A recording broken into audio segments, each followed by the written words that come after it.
जय श्री सद्गुरु देवाय नमः। जय श्री गणपति देवाय नमः। ओम नमः शिवाय। रुद्र संहिता उत्तरार्ध खंड 21वां अध्याय।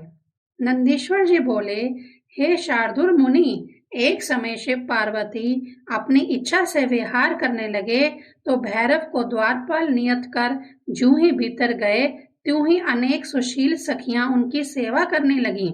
परम स्वतंत्र शिवजी कुछ ही देर में अनेक लीलाएं कर प्रसन्न हो गए, पर उन्मत्त पार्वती बाहर जाने लगी। द्वार पर भैरव द्वारपाल थे। पार्वती पर दृष्टि पड़ते ही उनके मन में विकार आ गया तथा स्त्री भाव से देखते हुए वह उसे बाहर जाने को रोकने लगे। यह देख पार्वती को भैरव पर बड़ा क्रोध आया तथा उन्होंने उसे शाप दिया कि तूने मुझे स्त्री की दृष्टि से देखा है, इस कारण तू पृथ्वी पर जाकर मनुष्यपन प्राप्त करेगा। भैरव को इसका बड़ा दुख हुआ।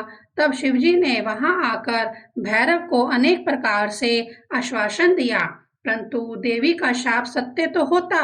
भैरव शीघ्र ही पृथ्वी पर आकर मनुष्य योनि में बैताल हो गए।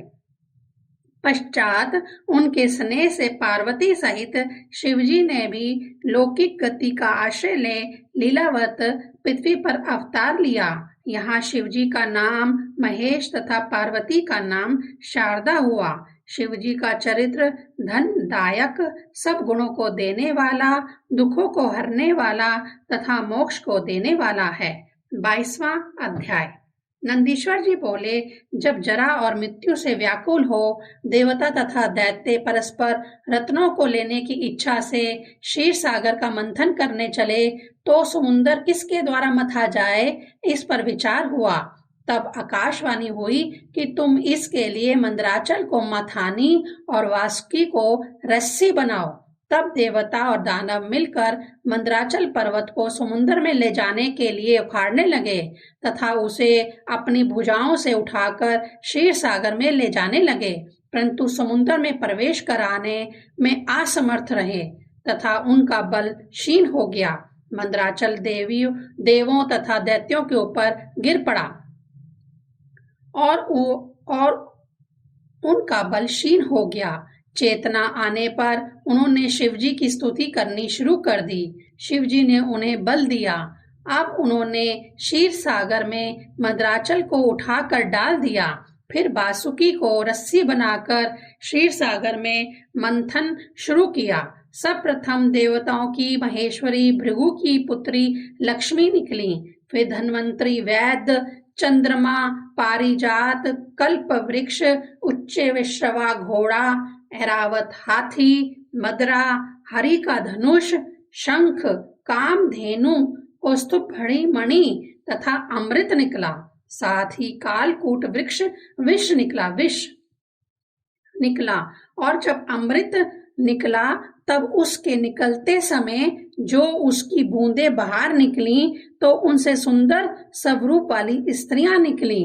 उनमें से लक्ष्मी, शंख, कौस्तुभ तथा खंग को विष्णु तथा उच्चव श्रवा नामक सुंदर घोड़े को सूर्य ने ग्रहण किया। इंद्र ने परिजात, कल्प वृक्ष तथा ऐरावत हाथी को लिया, परंतु भक्तों के रखवाले भगवान शिव ने कालकूट विष को अपने गले में उतारकर देवों तथा दैत्यों को भय मुक्त किया और बाद में भयभीत चंद्रमा को सिर पर धारण किया। दैत्यों के रमण कराने वाली मदरा ली तथा सभी मनुष्यों ने धन्वंतरी वैद्य को लिया। मुनियों ने कामधेनु गो को ग्रहण किया तथा वे सभी स्त्रियां मोहिनी स्वरूप हो गईं। बाद में अमृत के लिए मैलिन चित्त हुए देवता तथा दैत्यों में संग्राम हुआ तथा सूर्य के समान बलि आदि महान दैत्यों ने जबरदस्ती देवों को हराकर अमृत घट छीन लिया। तब दैत्यों से पराजित देवता शिवजी की शरण में गए। शिवजी की आज्ञा से विष्णु जी मोहिनी रूप धारण कर माया से दैत्यों से अमृत छीनकर देवों को पिला दिया।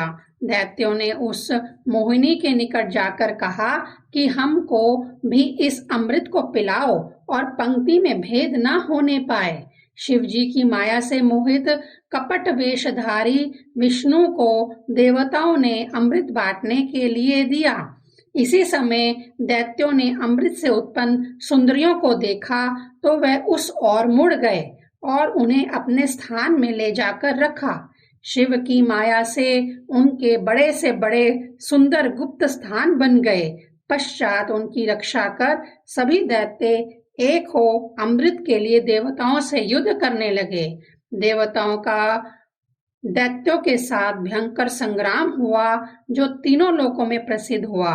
विष्णु द्वारा रक्षित देवों ने विजय दिलाई तथा बहुत से दैत्य मारे गए। जो बचे वे पाताल के विवरों में समा गए। विष्णु उन भयभीत दैत्यों को हाथ में चक्र ले मारने के लिए पाताल में गए। वहां उन्होंने दैत्यों द्वारा स्थापित स्त्रियों को देखा। वह उनकी सुंदरता पर मोहित हुए तथा अनेकों के साथ रमण किया। इससे उनके युद्ध दुर्भट पुत्रों ने जन्म लिया, जिन्होंने पाताल से लेकर पृथ्वी तक बड़ा उत्पात मचाया। इस कारण मुनियों तथा देवताओं को अनेक कष्ट पहुंचे। ब्रह्मा जी मुनियों को साथ ले कैलाश पर शिवलोक गए। सब ने शिव जी की स्तुति की। उस स्तुति से प्रसन्न होकर शिवजी ने वृषभ का रूप धारण किया।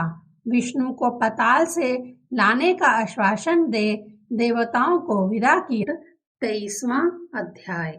नंदीश्वर जी बोले, शिवजी ने वृषभ रूप धारण कर गरजते हुए पाताल के उस विवर में प्रवेश किया। उनकी प्रचंड गर्जना से नगर गिरकर नष्ट होने लगा। वृषभ रूपधारी शिव ने विष्णु के उन पुत्रों से संग्राम किया जिनका लड़ना स्वभाव बन गया था। रुद्र ने उन्हें अपने सींगों तथा खुरों से खूब मारा, जिससे कितने ही प्राणों से हाथ धो बैठे तथा कितने ही मूर्छित हो गए। अपने पुत्रों को मरते देख विष्णु अपने विवर से बाहर निकले तथा अपने दिव्य अस्त्रों तथा बाणों से वृषभ पर प्रहार किया, परंतु शिव के आगे उनकी एक न चली तथा वह परास्त हो गए। तब वृषभ रूपधारी शिव को पहचान कर विष्णु जी बोले, हे महादेव, मैं मूर्ख था जो आपकी माया से मोहित हो आपसे युद्ध करने के लिए चल पड़ा। भला कोई अपने स्वामी से भी युद्ध करता है? तब शिवजी बोले, तुम पर्याप्त बुद्धिमान हो, अब तुम यहाँ रमण मत करो तथा इस विवर से निर्वृत्त हो जाओ। विष्णु जी लज्जित हो वहां से चलने लगे तो शिव ने उनका पुराना चक्र लेकर उन्हें सूर्य के समान चमकने वाला दूसरा सुदर्शन चक्र दिया।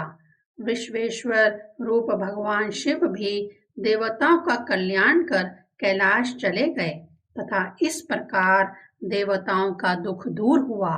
जो मनुष्य इस विश्वेश्वर अवतार की कथा को पढ़ेगा वह अत्यंत ही मनोरथ को प्राप्त कर अंत में मुक्ति को प्राप्त होगा। ओम नमः शिवाय।